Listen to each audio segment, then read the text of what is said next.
Yeah, it's a see-through, another tough touch tune. Ain't no point in keeping it yourself, man. You need to let it out. Let it out. Yeah, that's the way it has to be. Cause you gotta stay healthy.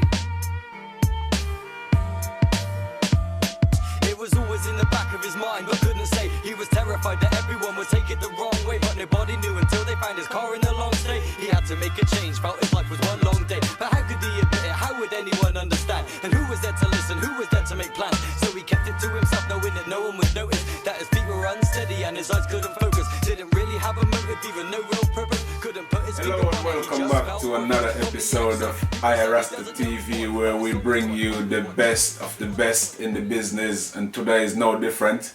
Today I got with me something a little bit different from what you normally see on Rasta TV, and you know that difference is good, isn't it? Because we're bringing you good people, and good people is not from one genre of music or, you know, particular background.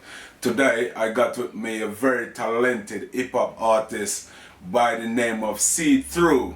Yeah, so we're gonna let you know what's going on and give you a bit of insight into this very talented artist. Froo, welcome to Rasta TV. Yeah. Nice to see you, man. You good? Yeah, man, I'm good. Excellent. Yeah, I'm glad to have you with us today to talk about what you've been up to and, you know, where you started out, what you're doing now, and things like that. So, who is Froo and where are you from? Well, born, raised and bred Kingswood, Bristol, my whole life. Basically got into rapping around about, I'd say about maybe 10 years ago, just on battles and stuff like that. Okay. And then it sort of developed into making tunes not long after that, and I'd done my first album about 6 years ago, which was called The Script. Yeah. That was really good, that went down really well. I took a bit of time off after that to sort of rebuild my family, start my career and all that sort of thing. Okay. And then I'm sort of back on the grind of it now. So Froo started, like I was one thing, and now it's sort of back on the process again. Okay, so let me ask you, can you remember the very first track that you do that make you think, actually, I want to do this and push harder than this? Well, I'll tell you what it was. I was always a musician. Okay. A bass player, and I was in a group called Moksha from leaving school. I was always into hip-hop, always writing my own lyrics anyway, but I was already in a band, and so people knew me as a bass player. Okay. And then I was joining this other band, El Pato band, which was all like multicultural, like from all around the world, and I learned all these different rhythms and stuff. Yeah.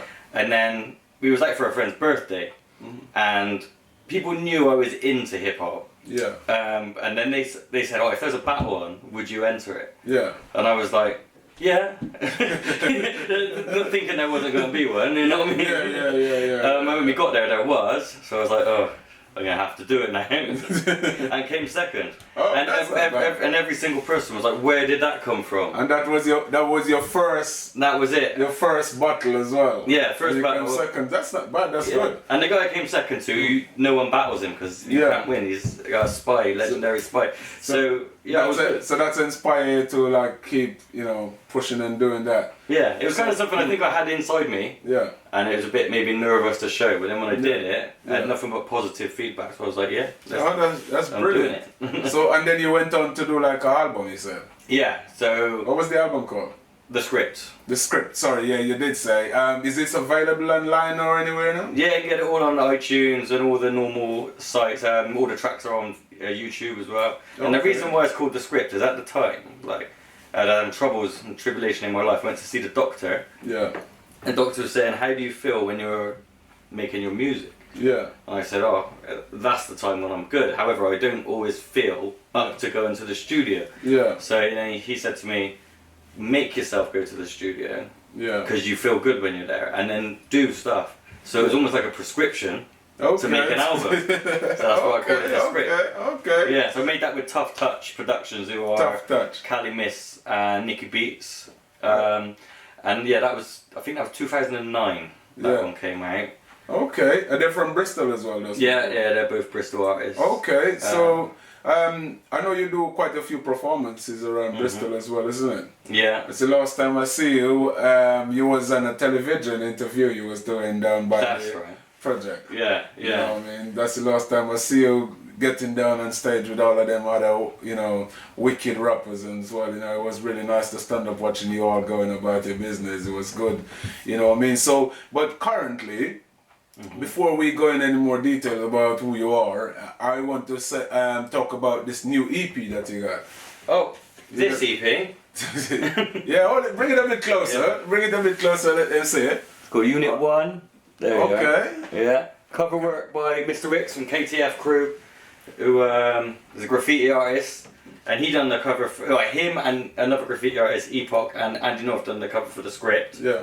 And he designed the logo, everything, the t-shirts. Oh, Elusive Press do the t-shirts, so they're awesome. Yeah. And yeah, so this is the first one. That's your first EP that you done with them, is it? Yeah, so if you see it's Unit 1, it's me and Okay. Vice, Froo and Vice this one. Okay. We're like he's the producer, I'm the MC. So, you spell it see-through, so if people want to look up and check out some of your stuff. So CFROO. Rip up the Okay. show, feck like the dojo. Yeah, that's wicked. So yeah, check this out. It's available right now, isn't it? For download. Yeah, you get it on Bandcamp at the moment, Okay. or from us at gigs, and we'll send you out, push you out the CD if you want to buy the CD. Okay, cool. And this one was mine, isn't it? Did you bring That this was one yours, for me? yeah. Alright, cool, thank you. I'll be listening to this in a minute. So on that first one, there's 5 tracks. Okay. We have guest artists, because we put it out under the badge with Crudely Cut Records. Okay. We got their badge on it, and we got Mr. Switch on there, who's a Crudely Cut artist. My own sister, Miss Sherry, is on there.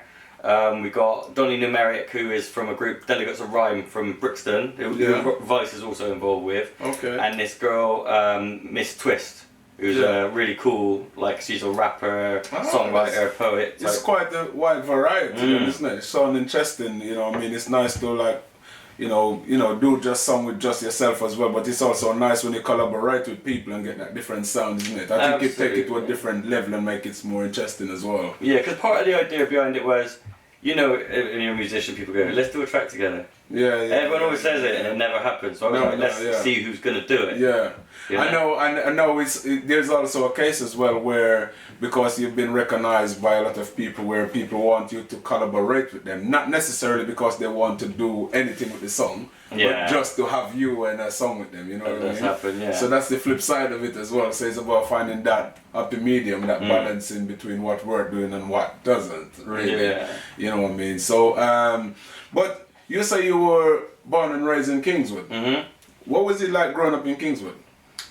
Well, it was. I felt like growing up in Kingswood for a first few years of my life, I felt like I was the only person who knew what hip hop was. You know, until I got to maybe sort of 10 years old. Yeah. But there was a shop there called Soundsville. Yeah. Which sold all the sort of import records and all the hip hop records. So that's where I used to get my hip hop music from. Yeah. And I always felt like a bit different because my dad was a DJ back in the day. He used to DJ reggae.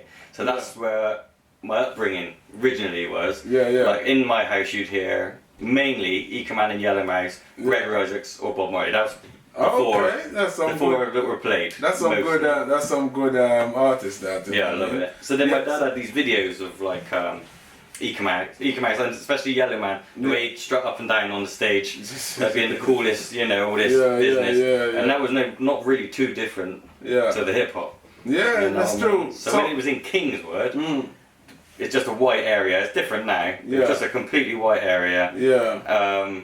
I felt like no one knew anything about what I knew about. What you knew about, interested in. Until I got to about the age of about sort of 10, I started hearing this group, Transcript Carriers, who were a rap group, Bristol rap group, and they used to put on jams up at Kingswood Park with Fresh Blood. All of a sudden I thought, hang on, this is a scene. You're not alone. Yeah, they were all a lot older than me. Yeah. And I started seeing them at the youth clubs and stuff. Because you got to remember, I'm 10 years old, they're probably 15. Yeah. And there's a big gap. It's a massive gap between, you know, people you associated at 10 and people you associated at 15, isn't it? There you go. So, So, how would you describe your style of music? I think it's honest. It's not really aggressive, but quite. I try and do a lot of stories. It's quite lyrical. Sometimes the tracks are wordplay, so they just sound nice. Okay, you know? okay. But more often than that, they're either about an issue or a story of either it's happened to me or someone I know about Or sometimes I might take 2 or 3 stories and make them into one story. Okay. So there's normally a beginning, a middle, and an end. Yeah, it's not yeah. normally So just it's a all over story, the not place. just lyrics and rhyme. Yeah, that's really good. So, which artist would you say that you were influenced by? You know, is there any mainstream artist that you would say influenced you to actually give you that drive? And you think actually that's where would like to push my career. But yeah, first and foremost, Slick Rick. That was the first record I had, the Storyteller. Okay. So yeah, he was already doing stories. Yeah. So that was my first thing. That's why I liked hip hop, because I liked the stories. Okay. Yeah. Originally, because as a child, and then I just love music. Yeah. So if I want to do it, Yeah. I feel like I can. So when you say specific artists that make me think I want to be like them, that's just the job. That's I just want to do that job, not necessarily be like a black person. No, not necessarily. I mean, just inspirational artists, and Slick Rick is one Slick of them. Rick's the biggest one, I think so. I really like Tyler And he's Quality. a legend as well. So. All the Wu-Tang stuff, a lot of sort of lyrical stuff. I like gangster music as well, but that's just a different side. That's not me, so I couldn't go ahead and do that. You know what I mean? I like a lot of UK stuff, like especially Transcript Carriers. They became part of Talk, you know, and they're now friends of mine. And they also, what they're doing now, they're doing Animal Asylum now. They've got lots of projects. It was Deed.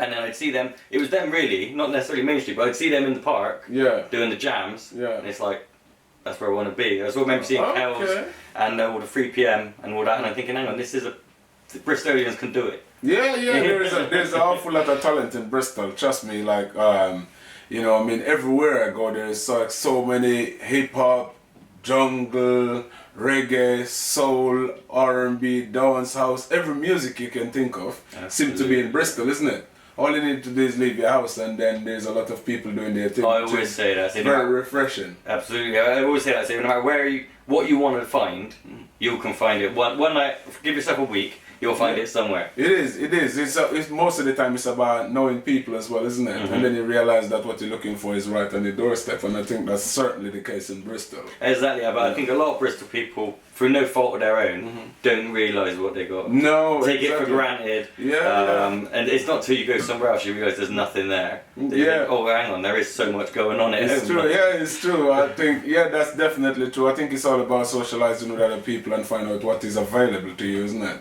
You know what I mean? So, have you got anything else coming up? Or so this first EP is called Unit 1. Okay. And it's the first of a set of 3 EPs. Okay. Unit 1, 2 and 3. They're going to be 5 tracks on each, which will then make an album, essentially. Okay, but they're all going to have a different feel. So the first one has got a few different styles on it. It's got like sort of some up-tempo stuff, some story stuff, some emotional things. And then the second one we're hoping to put out early next year, which is going to be more wintry, so more introspective, maybe a bit slower, you know, sort of head music. And then the third one is summery. So we'll hopefully put that out around spring, so it'll be seasonal.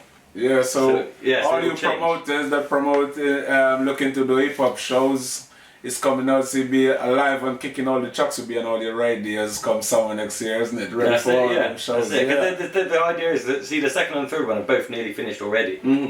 So we'll record a track and we go, right, that one fits on there, or that one fits on there. We'll keep that one to the side. So it's a big plan. That's good. That's good, man. You know what I mean? Music is a thing where you can't feel comfortable, you know. You can't get comfortable. I mean, you have to just keep pushing, you know, one after the other. You know what I mean? So, where can people find you? At the moment, get me on Facebook. Okay. C-FROO. Bandcamp, Froo, and there's also Froo and Vice. But basically, if you just put CFROO into Google, you'll find me. There's not many Froos. No, that's true. That's I think there's an aeroplane. I think there's a painting what someone done, and that's it. That's it. So, before we go, have you got any message you want to send to your fans? I was going to say that I love doing what I do. I can't wait to come to your town and do a show for you. I want to say thanks to Mr. Future Man for this great opportunity to come on Rasta TV, even though I am a rapper. Rasta TV with I am a rapper. You know the thing said, isn't it? Yeah, man. So his See car through. in the long Just love stay. the He vibe. had to Pleasure make a having change you on from the Yes, sir. TV, and I will see you soon, and I will be at the next show. And who was there to listen? Who was there to make plans? Join us So he again kept next it to week. himself, knowing that no one would notice that his feet were unsteady and his eyes couldn't focus. Didn't really have a motive, even no real purpose. Couldn't put his finger on it, he just felt worthless. From the outside, people said he doesn't know he's